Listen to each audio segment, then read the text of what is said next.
Mutant Chronicles, Fiction. The Apostle of Insanity Trilogy, Volume 1, in Lunacy, by William F. Wu.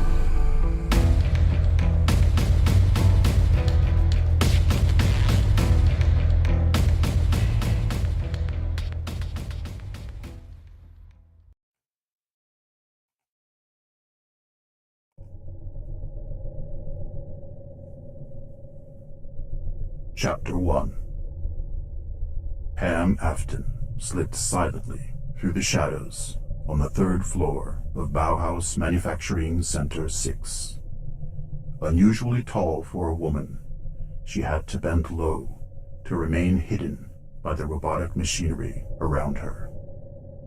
The factory arms and dies were not moving now, but their motors hummed quietly in readiness. She did not have much time. According to the briefing she had received, she knew that an engineer was setting the design specs in the factory computer console tonight.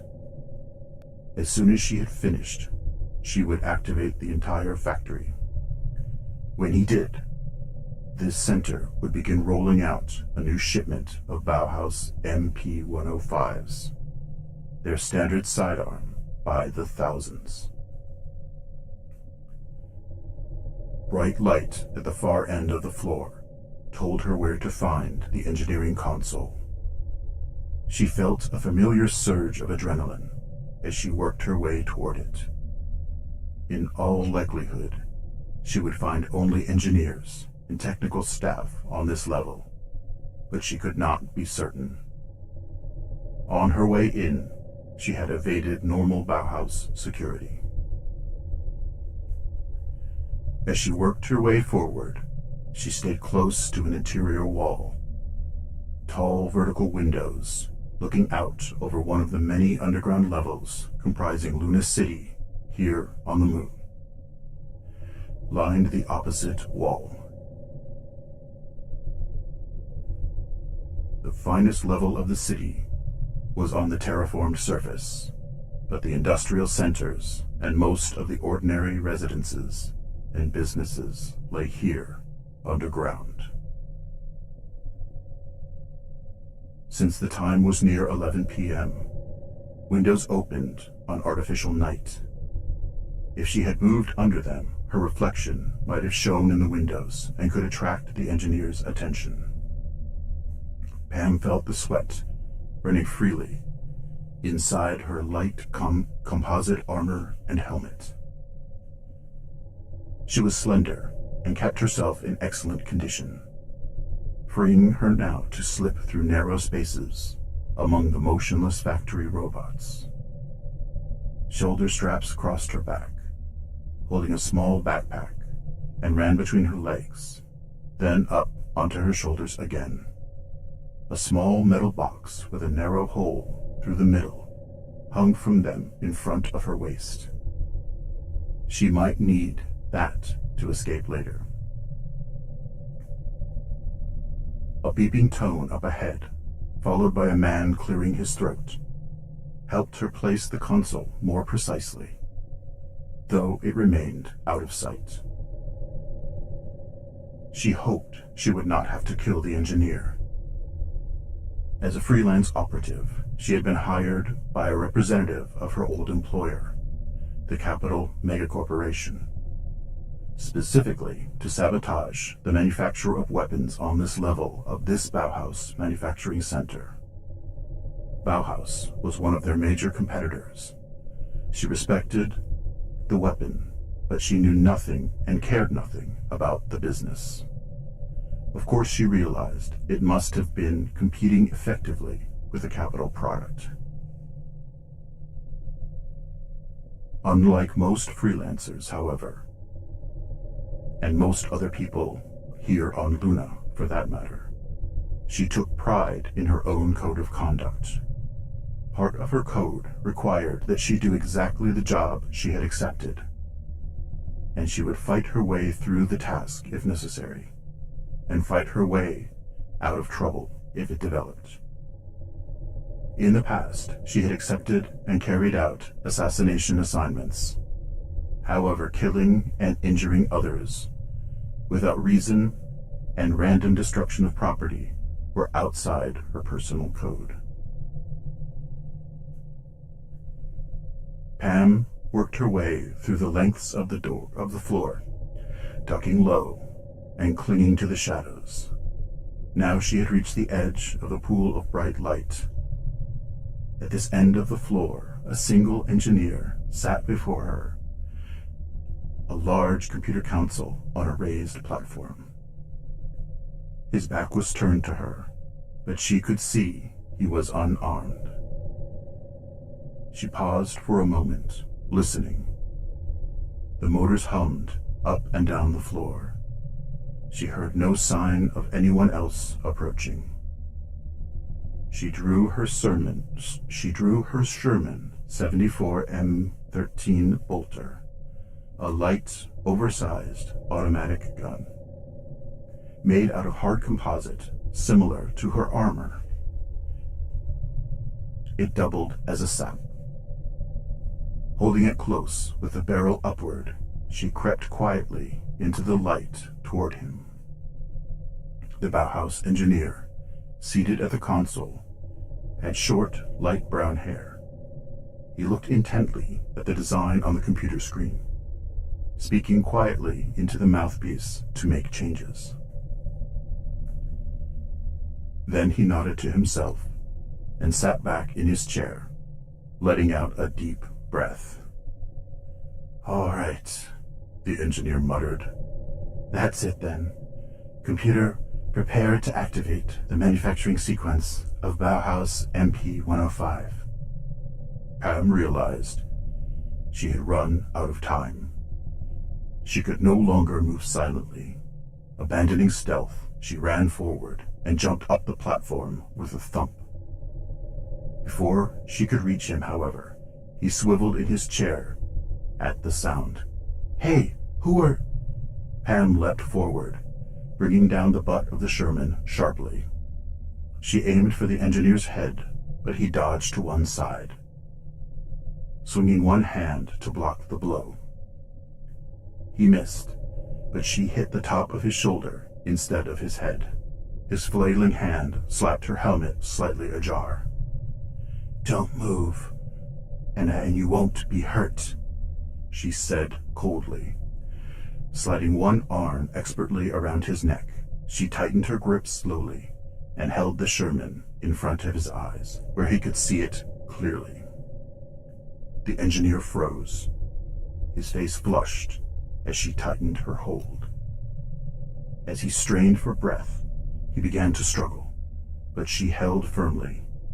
However, before he lost consciousness, she released her grip and eased him to the floor. "Remember what I said." She sat down in his chair and put one foot lightly on his neck as he gasped for breath. Pam was no computer expert, but she could use a terminal. "Cancel order to prepare for manufacturing." "Cancelled," said the computer. Pam had already thought out her assignment.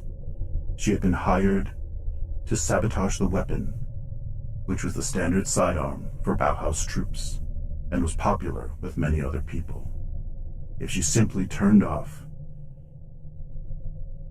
the damaged manufacturing order, someone would eventually fix it and turn it back on, whether it was this engineer or someone else.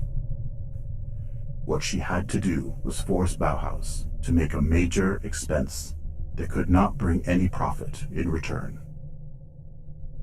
That meant manufacturing flawed guns. However, her personal code would not allow her to endanger the anonymous soldiers and civilians who would use them. She could not make guns that would backfire or explode. "Computer," she said, "solidify the barrel and chamber completely." "With what substance?" "With the same composite of the surrounding surfaces." In front of her, the design altered. Now the ammunition could not move out of the magazine. The product was not a gun at all anymore. Prepare to manufacture. Then commence manufacturing of full complement, however many that was. Acknowledged.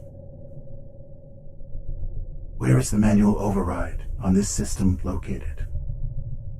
Manual controls are located here. The computer put specs on this level on the screen. An arrow pointed to the cabinet beneath the console. Pam slid the chair back and opened the cabinet door. Behind it, she found a smaller console with a tiny screen. She backed up again and aimed her Sherman at the controls. She fired twice.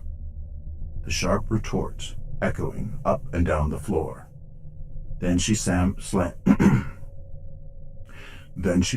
the cabinet shut. Manufacturing commences, said the computer. Up and down the floor, the robotic arms began to move, making the inoperative guns. The engineer could not stop the manufacture now. By the time anyone else figured what happened and disabled the factory by some other way, the sequence would already be finished. Now she had to get out of there. Her helmet still slightly askew. She straightened it. Under her helmet, her straight blonde hair had been cut short and blunt, so that it would not get in her eyes under any circumstances. She was ready to go. Pam lifted her foot from the neck of the engineer and looked at him. He was still gasping for breath, but he would be fine. She got up, moving quickly, and stepped over him. Her shots would bring security personnel here quickly. She ran down the main aisle of the center of the floor this time, toward the doors at the far end. Shouts and pounding footsteps sounded beyond the door. However, and she slid to stop on the hard floor. She would need her shoulder harness and backpack after all. Pam threw herself to one side, under a moving robot arm, sliding toward the exterior wall beneath one of the vertical windows. Still flat on the floor, she reached back, over her shoulder, and unfastened the backpack.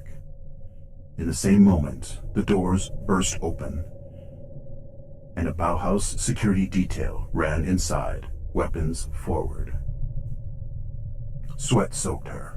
Inside her armor, excitement burned in her gut and in her fingertips. This was the critical moment. In the shadows, the Bauhaus detail would not see her immediately. Off to one side on the floor, among all the moving machinery.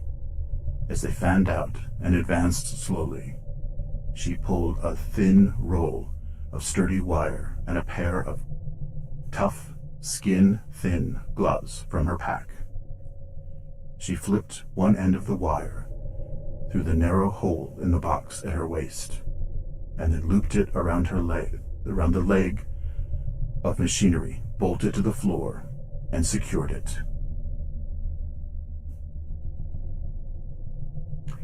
"Engineer!" someone shouted from halfway up the main aisle. "Move up, check the computer." Footsteps ran up the remainder of the floor. Pam pulled her gloves on, then moved up into a crouch.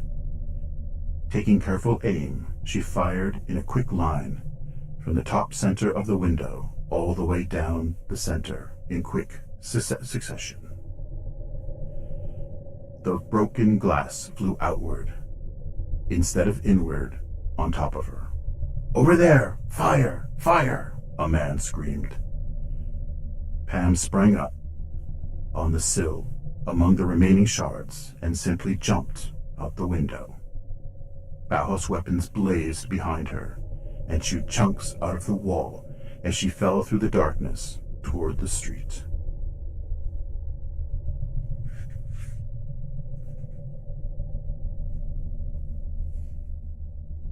Lane Chung walked through the steam clouds leaking from the streets in the freelancer's neighborhood where he lived. Filthy buildings of gray stone rose up on each side, with scowling gargoyles staring down at him over hooked beaks or long fangs. In the distance, gunfire rattled on another block. The sound was so routine that at this distance he hardly noticed. Streetlights that worked through small pools of yellowish illumination across the crowd of people walking up and down the street around Lane. Many streetlights were out, leaving irregular spots of darkness. The mood of the crowd was hostile and suspicious of strangers, as always.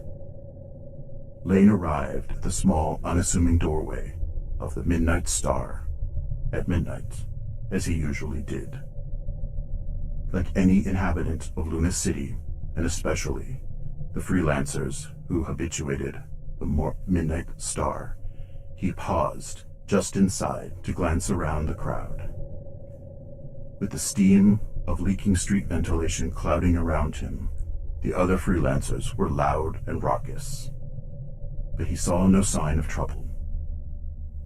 Of average height and weight, Lane slipped unnoticed through the jostling people and ordered a drink at the bar.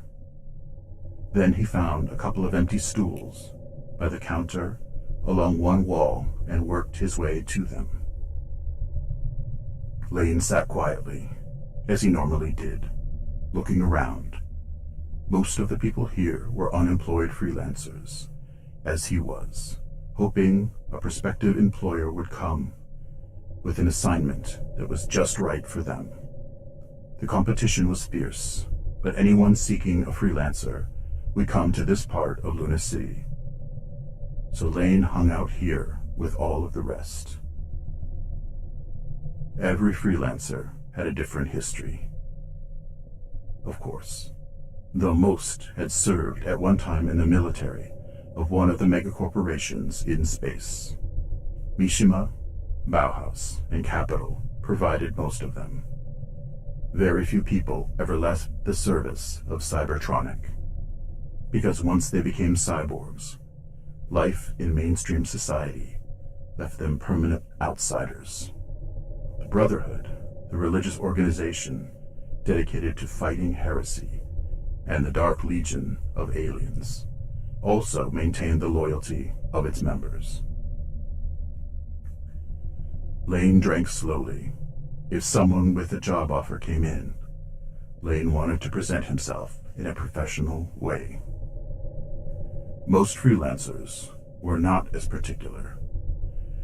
However, as he surveyed the crowd, he saw none of the hiring agents, legitimate or otherwise, whom he knew. After Lane had sat alone for about an hour, he spotted Pam Afton's short, straight, blonde hair in the doorway. Her sharp blue eyes spotted him. First, she stopped at the bar for a drink. Then she began working her way through the crowd in his direction. She wore a skin-tight gray jumpsuit and merely a handgun in a holster, but Lane saw that she had a freshly scrubbed look, as though she had just showered. He suspected she had just finished a job. "Hiya, Blue Eyes." Lane grinned and patted the stool next to him. "Hello, chum." She grinned impishly and slid her taut, lithe figure onto the stool.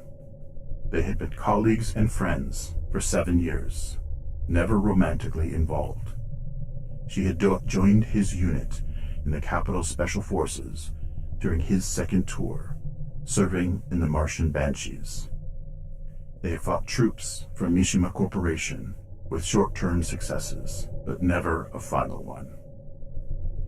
"You look cheerful," said Lane, looking up at her. She was a little taller. "I think I know what that means. Want to tell me about it?" "Sure.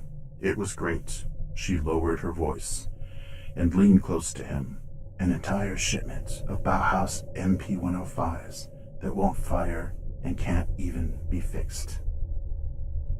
Lane laughed. Really? So they have the entire expense of making and shipping them? And they'll take a hit on their most famous reputation for making quality weapons. They sure will. Everybody I know in Bauhaus likes the MP-105. And I got away clean. You didn't have to shoot anyone? No. Blasted my way out the window and used a pressure pack belt to slide down a wire. A wire? How high up were you? Only the 3rd level. She paused to sip her drink and winced at its strength. That's low enough for the belt pack to stop my momentum. Just barely. Put too much friction against that wire and it'll cut. I know. Pam let out a breath and glanced around the crowd. I'm just glad I got a paying job again, Chung. Look at these poor drunks. There are just too many of them. Most of them are as desperate as I was yesterday. Now I have a few months to find another job. Well, I don't. Don't take this wrong, but I'm as desperate for money as anyone here. Oops, sorry. Her light-hearted tone turned serious. Unless we make it very top-level jobs, we'll never know how long a payment will have to last. But look, Chung, I can stake you for a while if... Not necessary. At least not yet, Lane sighed. 2 tours in the Martian Banshees, and this is the best I can do. Scuttlebutt is, as veterans of the Banshees, you and I are among the best soldiers within the forces of the megacorporations. So why aren't we doing better?